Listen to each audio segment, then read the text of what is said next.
কিন্তু ঘটনা ঘটেই চলছে। আমাদের এই বাংলাদেশে এত ম্যাজিক নির্বাচন এর আগে কখনো হয়নি। সেটা পৃথিবীবাসীর জন্য একটি দৃষ্টান্ত হয়ে, একটি রেকর্ড হয়ে থাকবে। এর মধ্যে আপনারা দেখতে পাচ্ছেন বিভিন্ন ধরনের ভিডিও, গোপন ভিডিও কিন্তু ফাঁস হয়ে যাচ্ছে অনলাইন মিডিয়া এবং সোশ্যাল মিডিয়ার কল্যাণে। অনেক ভিডিও যেগুলো মানুষের সামনে আসার কথা না, কী রকম নির্বাচন 7 তারিখে হতে যাচ্ছে, এটি কিন্তু একমাত্র অনলাইন মিডিয়ার কারণে। প্রত্যেকটা মানুষের হাতে মোবাইল আছে, এই মোবাইলের কল্যাণে কিন্তু আজকে ফাঁস হয়ে যাচ্ছে। কি করবেন? নৌকা প্রতীকে যারা নির্বাচন করতেছেন বা নৌকার যারা স্বতন্ত্র প্রার্থী রয়েছেন, তারা 7 তারিখে কী করবেন সেরকম একটি গোপন ভিডিও কিন্তু এরই মধ্যে কিন্তু ফাঁস হয়ে যাচ্ছে, ঘুরপাক খাচ্ছে।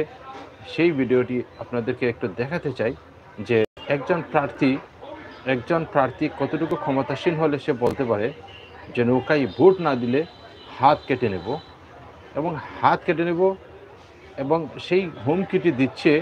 এবং সে বলতেছে প্রশাসন আমার, এমপি আমার, মন্ত্রী আমার, সরকার আমার, সব কিছুই আমার। এই গাড়িতে ভোট দিলে, ট্রাককে বলতেছে এই ট্রাকে ভোট দিলে সে হাত কেটে নেবে। সেরকম নির্লজ্জ এমপি কিভাবে হতে পারে, তারা কিভাবে নির্বাচনে দাঁড়াতে পারে, সেরকম গোপন একটি ভিডিও আপনাদেরকে দেখাচ্ছি, আপনারা দেখুন।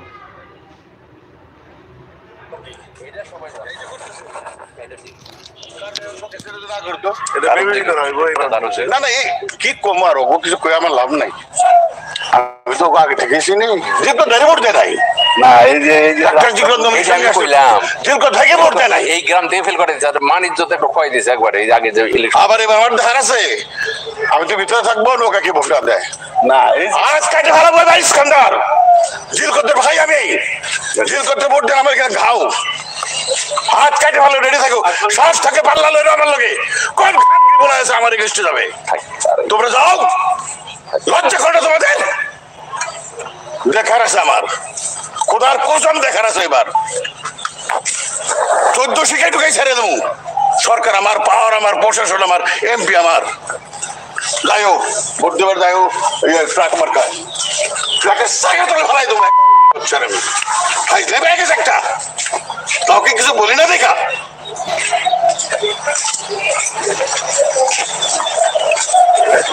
আমি আমার কাছে প্রত্যেকটা টাকা আমি গুলি করবো।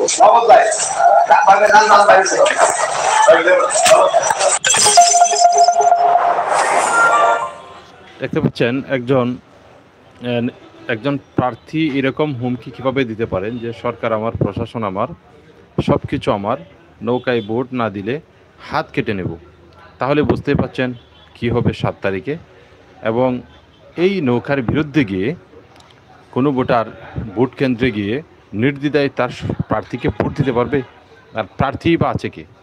দেখুন, তার বিপরীতে যে দাঁড়িয়েছে সেও তো নৌকার আওয়ামী লীগেরই লোক, সে হয়তো বিদ্রোহী প্রার্থী বা স্বতন্ত্র প্রার্থী হিসাবে সরকারের ইঙ্গিতেই তো দাঁড়িয়েছে।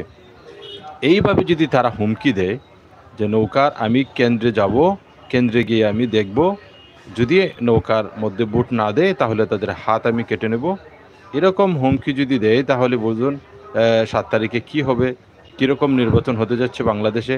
এরকম হুমকি কিন্তু একের পর এক নেতা দিয়ে যাচ্ছেন। তাহলে পৃথিবী 7 তারিখে দেখতে যাচ্ছে পৃথিবীর সবচেয়ে নিকৃষ্ট, নির্লজ্জ এবং মারামারি, কাটাকাটি, ভোট চুরির একটি প্রহসনের একটি নাটক মঞ্চস্থ হবে 7 তারিখে। এবং সেখানে কিন্তু এরই মধ্যে কিন্তু অলরেডি বিভিন্ন জায়গাতে কিন্তু তুমুল মারামারি শুরু হয়ে গেছে।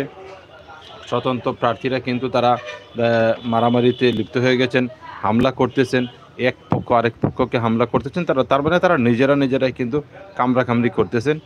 মাঝখান দিয়ে একটা কথা আছে যে মরিচে পাটাই ঘষাঘষি, মানে পাটা হিলে ঘষাঘষি, মরিচের কাম শেষ। মাঝখান থেকে কিন্তু আমাদের দেশের যারা সাধারণ মানুষ তারা কিন্তু বিপাকে আছে। এখানে কিন্তু এই যে সাধারণ মানুষের কোটি কোটি টাকা কিন্তু এই নির্বাচনে ব্যয় হবে শুধু একটা নাটক মঞ্চস্থ হওয়ার জন্য। তারা যদি ডাইরেক্ট বলতে পারে, মিডিয়ার সামনে প্রকাশ্যে যদি এই ঘোষণা দিতে পারে যে নৌকায় বুট না দিলে হাতের কবজি কেটে নেবে, তাহলে বুঝুন কি হবে, কি হতে যাচ্ছে। আমাদের টাকা পয়সা খরচ করে বাংলাদেশে শুধু একটা প্রহসন হতে যাচ্ছে। তো প্রিয় দর্শক, আপনারা কীরকম নির্বাচন চান সেটি অবশ্যই কমেন্ট করে জানাবেন। আসলে আমরা চাইলেই তো আর হবে না, আমরা যেমন চাইবো তেমন তো আর হবে না। তারা আমাদের টাকা পয়সা দিয়ে নাটক মঞ্চস্থ করবে, সেটা আমাদেরকে সহ্য করতে হবে, কারণ এছাড়া তো কোনো উপায় নেই। আমরা আসলে সবচেয়ে বেহায়া একটা জাতি, নির্লজ্জ একটা জাতি। তারাই আবার মিডিয়াতে মানুষের সামনে এসে মিডিয়াতে বসে বসে তারাই আবার মুক্তিযুদ্ধের চেতনার সবক দেয়, তারাই আবার দেশপ্রেমিকের মানুষকে দেশপ্রেমের সবক দেয়। আসলে তারা একেবারেই নির্লজ্জ, এর চেয়ে নির্লজ্জ আর হতেই পারে না। তো ভালো থাকুন সবাই।